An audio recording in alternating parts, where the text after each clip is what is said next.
Le but de ce petit tuto est de vous montrer comment utiliser la feuille mat dans votre projet. On va donc en insérer une en allant dans l'onglet Tâches, clic droit sur Mathématiques, puis Insérer. Ou sinon, on va dans l'onglet Insérer et on sélectionne Maths. Cette feuille ressemble à une feuille de script, sauf que le langage utilisé est le langage intégré et non le VBScript. Ici, le champ description sert uniquement de documentation. Ici, on met une expression. Si celle-ci est vraie, la feuille sera exécutée. On peut aussi mettre 1, du coup, la feuille sera tout le temps exécutée. La feuille exécute chaque ligne de manière séquentielle, de la première à la dernière. Lorsqu'une ligne est exécutée, l'expression de cette colonne est évaluée et si celle-ci renvoie une valeur, cette valeur est écrite dans la variable de cette colonne. On va faire un petit test du coup. Donc dans l'exécution, on va utiliser un booléen que j'ai déjà créé. Donc on va utiliser start. Ensuite, dans le nom du tag, on va aller chercher un élément d'un tableau que j'ai déjà créé. Hop.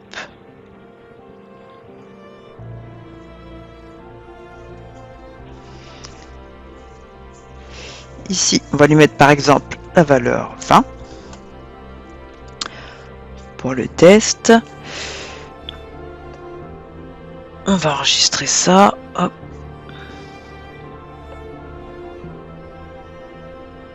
Ok, on va lancer le runtime.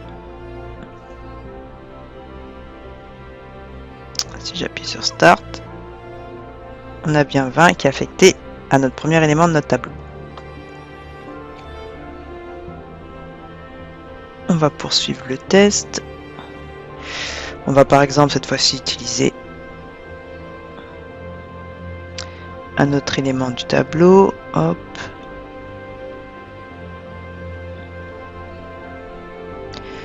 On va lui dire cette fois-ci d'utiliser donc non, on va aller chercher là.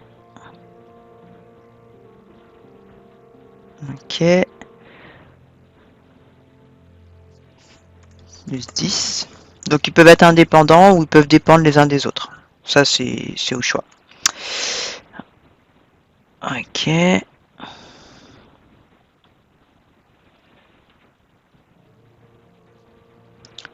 Encore une fois start. Donc on a bien 20 plus 10 égale 30.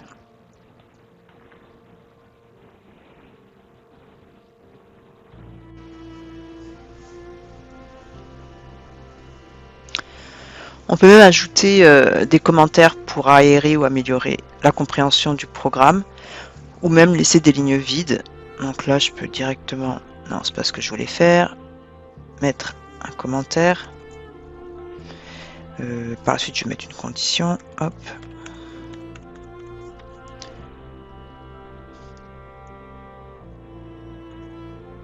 Ici, je vais aller chercher un autre élément du tableau.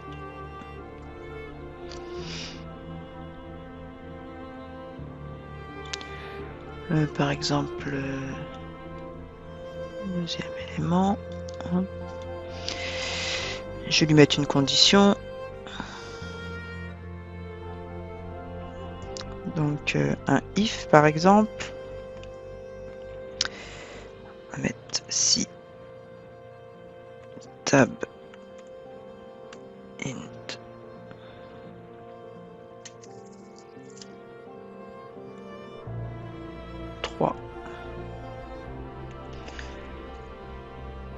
égale 25.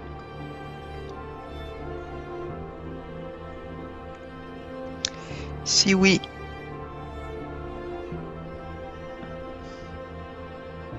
tab int 2 sera égal à 5, sinon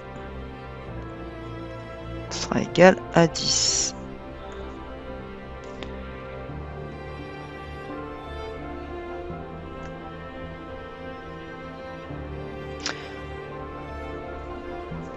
Ok, donc si tab 3 égale 25, tab 2 sera égal à 5. si tab 3 n'est pas égal à 25, tab 2 sera égal à 10. On va tester ça. Hop.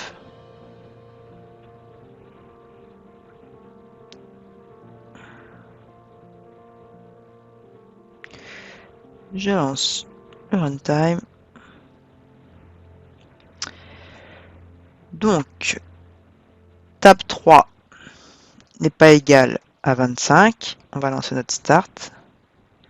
Donc, on a bien 10. Donc, si on met dans tab 3 25, on devrait avoir 5. Donc, on a bien 5.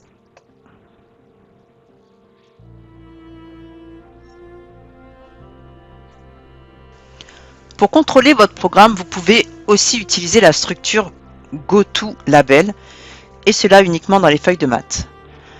GoToLabel, ça veut dire aller à l'étiquette. On va tester ça. Donc, on va créer une nouvelle feuille de maths. Alors, GoTo. Là, on va mettre une condition. Encore, on va essayer avec if. Tab int 4. On va mettre quoi? Donc on va dire si tab 4 est supérieur à 15. Donc on va aller à l'étiquette 100. Et sinon, on ira à l'étiquette 200.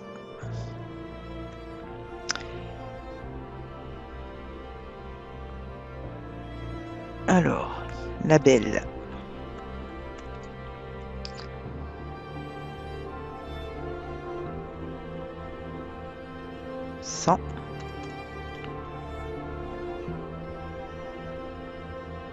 On va lui dire de mettre par exemple tab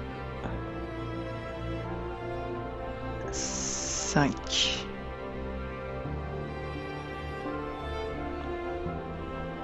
à 8.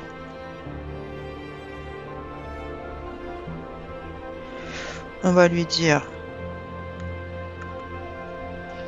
que si tab 4 est supérieur à 15, donc on met tab 5 à 8 et on termine là-dessus.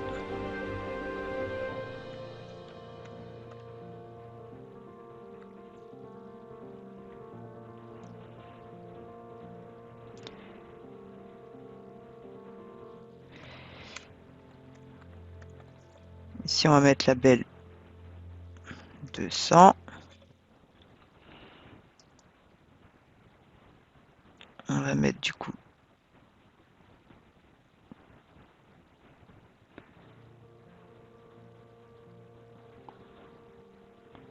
on va lui mettre 13.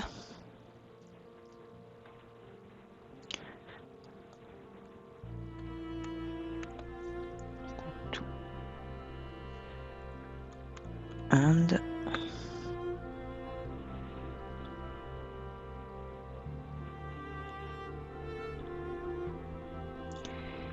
et label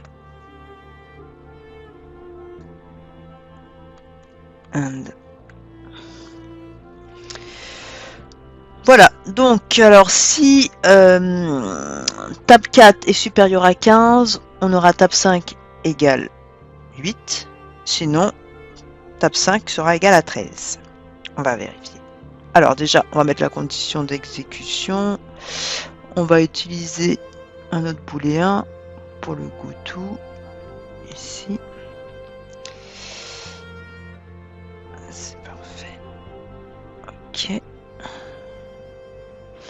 On va l'appeler quand même GoTo.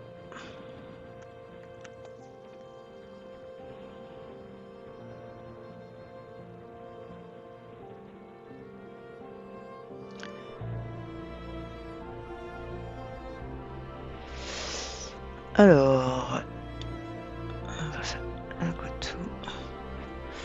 Donc, comme tab 4 est inférieur à 15, on a bien 13. Et là, si je mets 20, qu'on lance le GoTo, on a bien 8 dans Tab 5.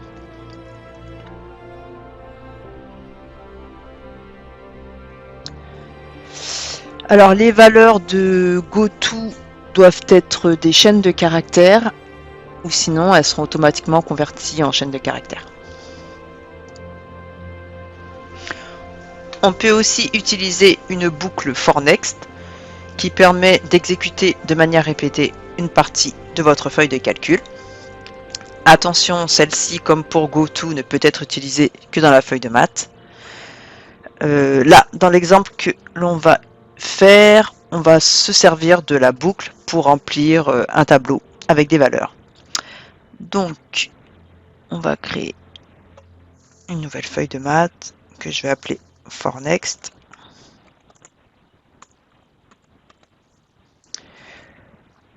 On va utiliser start for next. Alors, pour remplir notre tableau, on a besoin d'un index. Alors,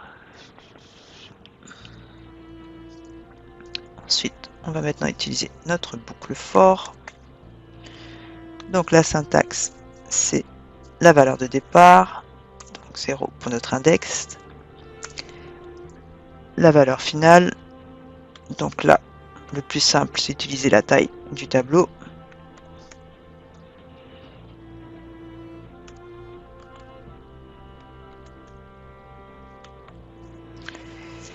Et maintenant, le pas.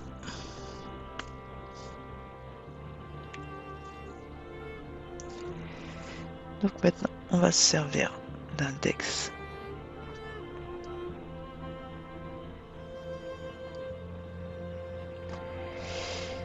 Et on va lui dire, du coup, de faire index fois 10 comme valeur. On va terminer par next.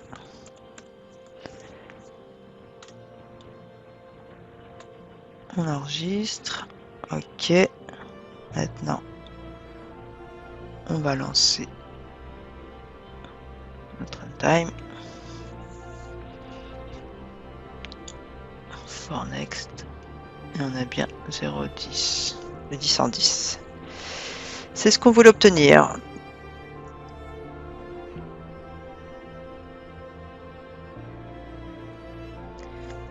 Vous pouvez également lancer une feuille de maths à la demande et indépendamment de ce que vous avez configuré dans la condition d'exécution de cette feuille grâce à la fonction math.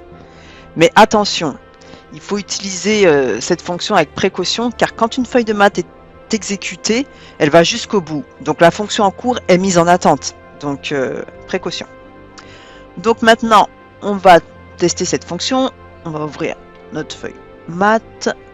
Pas notre feuille maths, notre écran maths, excusez-moi. Donc, on va ajouter un bouton, par exemple.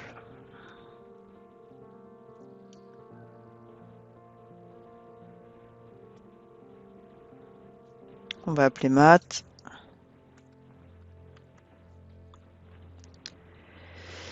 On va rester dans les mêmes couleurs. Hop. Et la commande, on va utiliser du script. Et on va aller chercher la fonction math.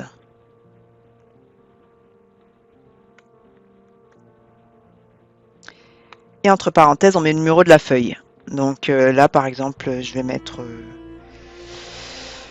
la feuille 1. Hop. On valide. On enregistre. On lance le runtime. Et là, on exécute la feuille 1, on a bien le 20, le 30 et le 10. C'est parfait. Donc maintenant, à vous de jouer.